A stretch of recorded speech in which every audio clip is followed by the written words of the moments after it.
America सीधे तौर पर रूस से युद्ध नहीं लड़ रहा है, पीछे से हमला कर रहा है और रूस को आर्थिक नुकसान पहुंचाकर पुतिन को डैमेज करना चाहते हैं बाइडेन।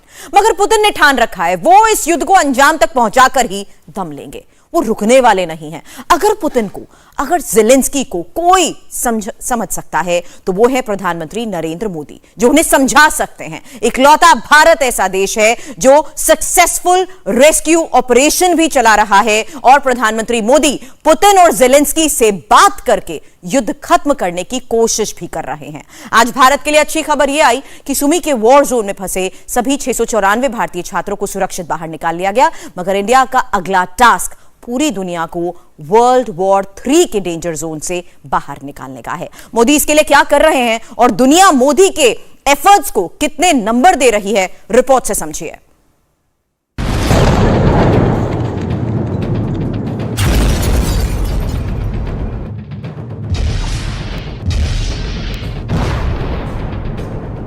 तेरह दिन अभी भी हो रही है यूक्रेन में पुतिन की नॉन स्टॉप बॉम्बिंग।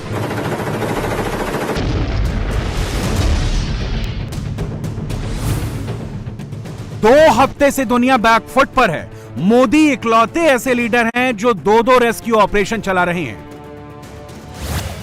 मोदी का पहला रेस्क्यू ऑपरेशन हिंदुस्तानियों के लिए है, मोदी का दूसरा rescue operation all over world के लिए है।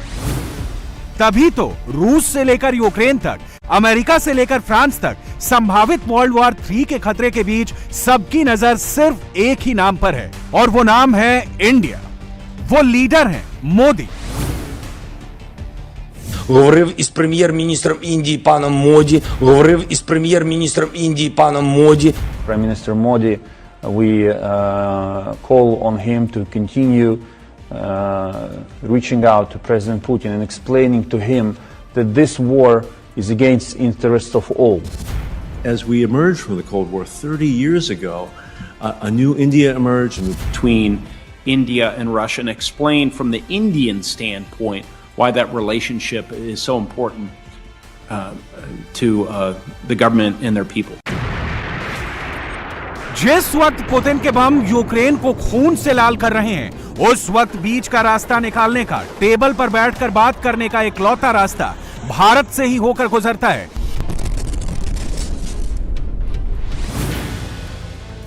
पुतिन की टाइमलाइन देख लीजिए, मोदी का जिक्र, क्रेमलिन की प्रेस रिलीज पढ़ लीजिए, मोदी की बात।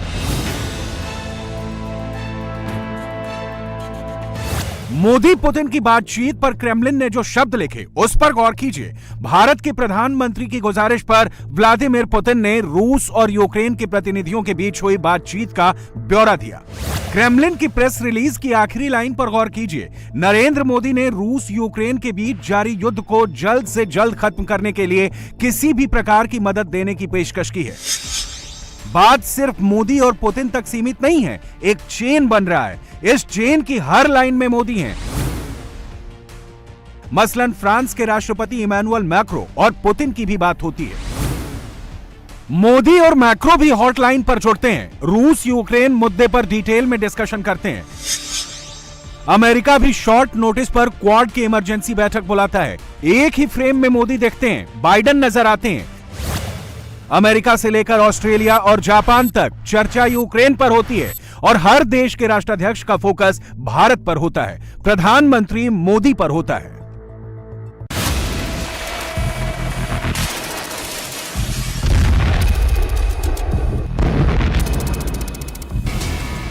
रूस यूक्रेन क्राइसिस के बीच आखिरकार ऐसा क्या है कि अचानक वर्ल्ड लेवल पर इंडिया इतना इंपॉर्टेंट हो गया है। हम इसे कुछ फैक्ट्स की मदद से आपको समझाएंगे, मगर पहले आपको यह सुनना चाहिए कि भारत के प्रधानमंत्री को लेकर, मोदी को लेकर दुनिया क्या राय रखती है। I would like to share one of my experience with you. मैं जहाज लेके सारे दुनिया घूमी हूँ एंड जब भी मैं चाइना, पाकिस्तान या कोई ऐसे देश जाती हूँ जहाँ हमारे से अच्छे टर्म्स में नहीं है, they always tell me you have a very strong leader, and I'm really happy about it and very proud of you. Merchant navy की कैप्टन राधिका मेनन ने क्लियरली कहा कि दुनिया भारत के प्रधानमंत्री को एक मजबूत लीडर के तौर पर देखती है।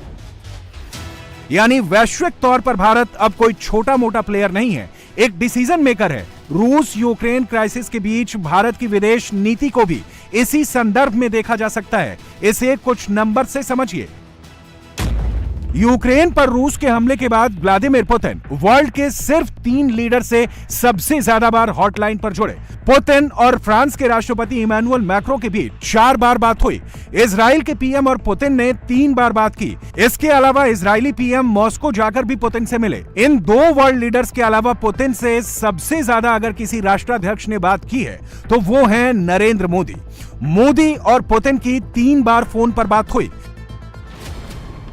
24 फरवरी से लेकर अब तक की टाइमलाइन देखें तो 24 फरवरी को पुतिन ने मोदी और मैक्रो से बात की। 2 मार्च को पुतिन और मोदी ने दोबारा बात की। इसके बाद 7 मार्च को तीसरी बार पुतिन और मोदी हॉटलाइन पर जुड़े।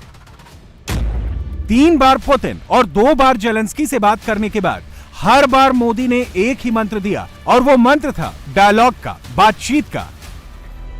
यहां नोट करने वाली बात यह भी है कि पुतिन से आखिरी दफा बातचीत के दौरान मोदी ने रूसी राष्ट्रपति से एक लाइन में कहा था कि राष्ट्रपति पुतिन यूक्रेन के राष्ट्रपति जेलेंस्की से डायरेक्ट कांटेक्ट करें, सीधी बात करें। जेलेंस्की को भी मोदी का यही मैसेज था। मोदी की अपील का रिजल्ट दिखने लगा है। रूस यूक्रेन के राष्ट्रपति टेबल पर बैठने के संकेत दे रहे हैं। जेलेंस्की रूस से कॉम्प्रोमाइज करने के लिए रेडी लग रहे हैं और मोदी का नाम लेकर सांकेतिक भाषा में यही बात भी कह रहे हैं। Наші друзі, हमारे दोस्त हमारे आसपास ही हैं। मैं दुनिया के सभी देशों से सीधी अपील करता हूं, अगर दुनिया के सभी देशों के राष्ट्र अध्यक्षों ने अपनी पूरी कोशिश नहीं की इस युद्ध को रोकने की, इस नरसंहार को रोकने की, हम अपने पार्टनर से लगातार संपर्क में हैं, बात कर रहे हैं। हर देश के सांसदों से बात कर रहे हैं जिन्हें मालूम है कि यूक्रेन की मदद कैसे करनी है। हम इस वक्त नेगोशिएशंस भी कर रहे हैं। मैंने लिथुआनिया के राष्ट्रपति से बात की। लिथुआनिया के लोग हमारे साथ खड़े हुए हैं, हम इसका धन्यवाद करते हैं। मैंने यूरोपियन काउंसिल के अध्यक्ष से बात की। मैंने भारत के प्रधानमंत्री नरेंद्र मोदी से बात की है। नेगोशिएशंस में कुछ चीजें हैं जो वहां तय नहीं हो सकती, वो डायरेक्टली हम पर निर्भर नहीं करता है और मानवता पर यह बात पूरी तरह डिपेंड करती है। не у переговорах, які не залежать безпосередньо від нас. सोचिए, एक ऐसा युद्ध जिसमें 13 दिनों से हर मिनट हर घंटे सिर्फ और सिर्फ तबाही मच रही है। बम फट रहे हैं, मिसाइल्स गिर रही हैं, लोगों की जान जा रही है। कुछ घंटों पहले तक ना रूस पीछे हटने को तैयार था ना यूक्रेन। ऐसा नहीं है कि सिचुएशन सुधर गई है, मगर 13वें दिन दोनों साइड की तरफ से मानवीय आधार पर ही सही जो सीज फायर हुआ है वो बता रहा है कि टेबल पर डायलॉग से ही युद्ध पर फुल स्टॉप लगेगा। वॉर जोन से अपने अपने देश के नागरिकों को सुरक्षित बाहर निकालने में बड़े से बड़े देशों के पसीने छूट रहे हैं, मगर पुतिन और जेलेंस्की से मोदी ने सीधी बात की, डायरेक्ट अप्रोच किया। नतीजा इन तस्वीरों में देखिए। यूक्रेन के सुमी से साढ़े 694 छात्रों को डेंजर जोन से निकाल लिया गया है, सबको सेफ जोन में ले जाया गया है। खतरा अभी टला नहीं है, मगर कोशिश पूरी है। मोदी की नजर इंडियन स्टूडेंट्स के रेस्क्यू ऑपरेशन पर भी है और पुतिन जेलेंस्की के बीच डायरेक्ट डायलॉग पर भी है। रूस के खिलाफ पूरी दुनिया एकजुट हो रखी है। इंडिया बैलेंस्ड रोल प्ले कर रहा है, दोनों को बातचीत का रास्ता दिखा रहा है, मगर पश्चिमी मीडिया इसमें भी एंटी इंडिया हेडलाइंस छाप रहा है। भारत को रूस के खिलाफ स्टैंड लेने की चेतावनी दी जा रही है।